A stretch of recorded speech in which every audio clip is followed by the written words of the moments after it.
man panics when he finds his house surrounded by the living dead. Just as he's about to go out and check, a bloody zombie bursts in, and the two immediately engage in a fierce fight.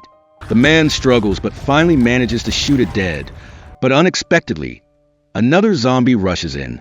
This is the latest zombie horror movie released in 2025. The whole movie is tense and extremely thrilling, and there's even a spectacular twist at the end. If you're into this genre, you don't want to miss it. Officer Neil receives orders from his superiors to go to the mining area and eliminate a rabid dog.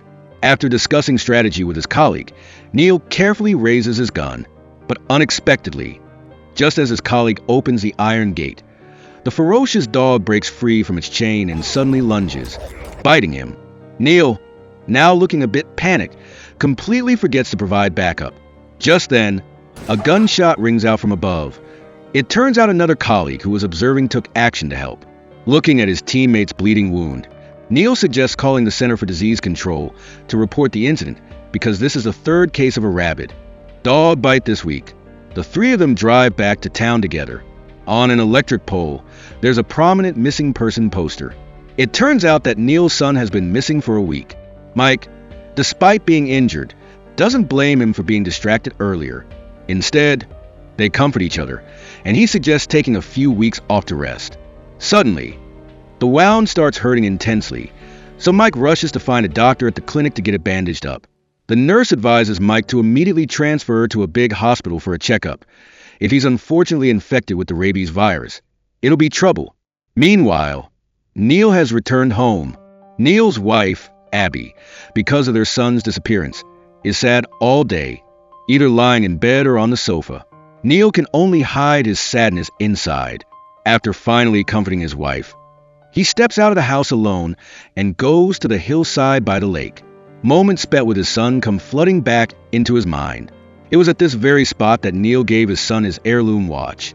The warm memory is interrupted by a desperate cry for help. A woman is struggling violently in the lake water. As a police officer, Neil doesn't hesitate and jumps in. When he finally pulls her ashore, he sees that half of her face has been severely eroded. In the sudden situation, Neil is knocked to the ground by her. Looking at this frenzied behavior, does she even resemble a normal person anymore? Neil rolls around trying to get free, only to see the woman getting up in a strange posture, and his heart fills with dread. He grabs a rock and instinctively strikes repeatedly until the other person is completely silent.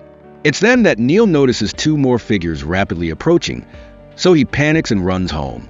Peering through the window, he sees those two crazed figures chasing after him. Neil thinks of his service pistol, but discovers that his wife has used up all the bullets in the house. He can only run to the kitchen to find a handy weapon. In the next second, the two ferocious figures smash through the door and burst in. Luckily, Neil has received training at the police department and has gone through martial arts instruction. It takes quite an effort, but he finally manages to shoot these two monsters dead. It's at this moment that Neil finally realizes the behavior of these people is truly insane. They absolutely can't be considered normal humans anymore. Instead, they're more like they've been infected with a crazed zombie virus. He takes his wife and prepares to leave the area, but before doing so, he needs to notify as many residents as possible. But as they pass through a park, Neil sees a crowd of people running in panic. Unfortunately, they're quickly attacked by the zombies. In just a moment, they turn into zombies and join the ranks of the pursuers. He never imagined the infection rate of the virus could be so fast. During this time, he continuously tries to call and notify the police station, but unfortunately, there's no answer on the other end. Could it be that the town's police station has also been overrun by zombies? His wife, Abby, can't accept this reality. How could such a peaceful town have a zombie virus outbreak? Neil thinks about the wild dogs that were shot dead. He speculates that it's due to a mutated rabies virus, but his wife says that every time a zombie appeared, she was either asleep or unintentionally missed it, reminding Neil to consider if he saw something wrong. Neil firmly shakes his head. The image of the zombie's bloody face, he'll never forget it for the rest of his life after just one look. Seeing her husband getting more and more agitated, Abby can only fall silent to forcibly end the conversation. She's taken a few pills herself and signals Neil to continue driving. During this time, The two come across a house, and they stop to search for supplies. Without realizing when it has gotten dark, the two happen to pass by a gas station.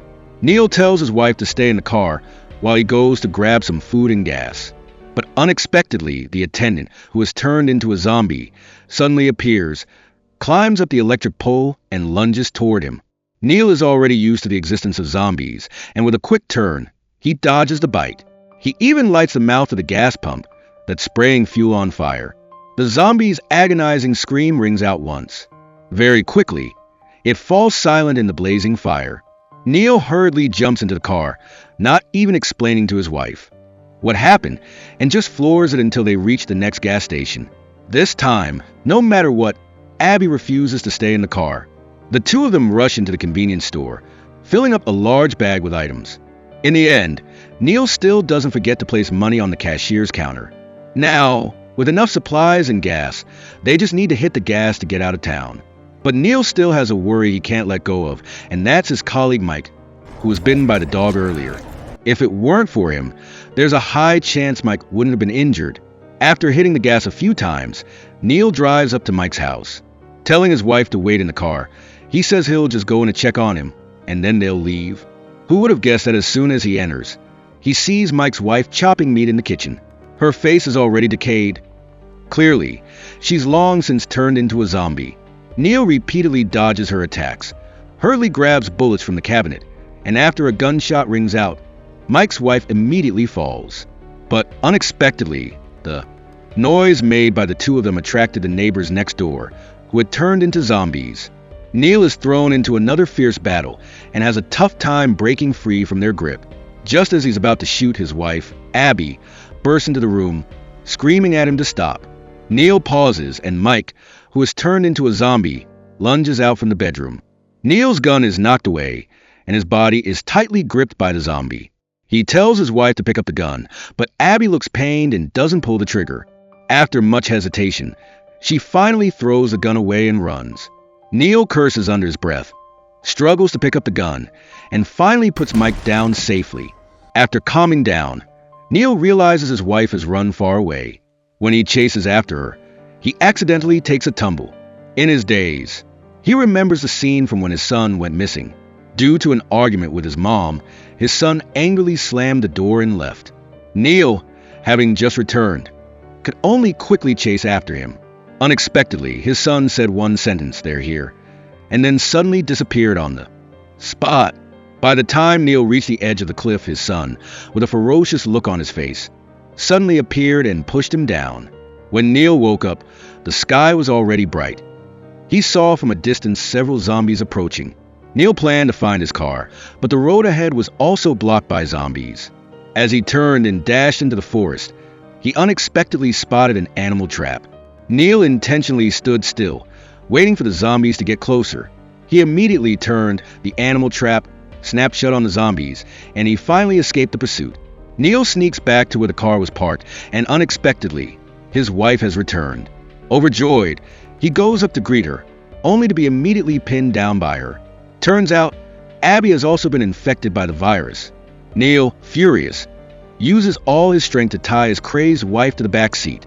As other zombies chase after them, he quickly starts the car and leaves the scene. Neil's heart is filled with sadness. He parks the car in a safe place and opens the radio again, hoping someone will hear his call for help and come to his aid. The next minute, a miracle happens. A colleague of Neil sends a message saying that there's a complete medical team here, and the two agree to meet at the fire lookout tower. Neil, as if grasping at a lifeline, hurriedly drives in that direction. In the middle of the road, he encounters a construction site, but he powers through without hesitation, finally reaching the lookout tower. He takes one look at his wife. Her condition is even more serious. Neil grabs his pistol, gets out of the car, carefully climbs up the tall tower, and then he encounters another zombie. Relying on his agility, Neil shoots it dead without danger, but he waits and waits, and that colleague doesn't show up. He can only open the radio again and call for backup. After waiting for a long time without a reply, Neil shakes his head in disappointment. When he returns to the car, he discovers his wife has completely turned into a zombie. Neil's face is filled with sorrow. He plans to take each other out of town and then figure things out. Just then, his colleague's radio crackles to life. He was delayed earlier due to something, and now he's at the ranger's office. Neil rushes over, filled with hope. In front of the office, there is an ambulance parked, so he immediately takes his wife out of the car. But before he can even enter the office, several police officers who have turned into zombies suddenly appear. Neil instinctively reaches for his gun, and in the next instant, he's hit by a bullet. It's at this moment he's shocked to discover that his wife's face has returned to normal. The memories continuously flood his mind. It turns out that the zombies Neil had killed earlier were all living people, and his son, who had been missing for days, also accidentally slipped and fell down the hillside during an argument with Neil. When he rushed to the scene, his son was covered in blood and no longer breathing. Neil remembers everything and is completely unable to accept reality. He prepares to shoot himself to end his life, but is misunderstood by his colleague as wanting to harm others. Several consecutive bullets directly take Neil's life. The story ends here. Although the plot is quite simple, just some fighting during the escape journey. The zombie makeup is very elaborate, and the twist at the end is pretty fresh. Even though the zombies that appear were all hallucinations of the main character, it doesn't prevent it from being considered a breath of fresh air in the zombie movie genre. The female lead's foolish behaviors from earlier are also reasonably explained by the twist at the end. Except for the bullets that suddenly disappeared in the house and the multiple times Neil was attacked, she chose to just stand and watch. The female lead isn't naive. It's just that her husband is harming others. Any normal person encountering this situation would also choose not to help anyone. She's able to follow her husband and escape without considering the consequences, which is already considered a display of deep love. During that time, the two have many conversations. At first glance, they just seem like boring complaints, but after watching the ending and thinking back, the wife discovers her husband's abnormality early on. She repeatedly found opportunities to ask questions, wondering if her husband was hallucinating. The results were always met with him finding a reasonable excuse. Overall, this movie's production cost wasn't high, but it's still worth the audience sitting down and slowly enjoying. Remember to subscribe to the channel, like, and hit the notification bell so you don't miss the latest videos. See you in the next movie.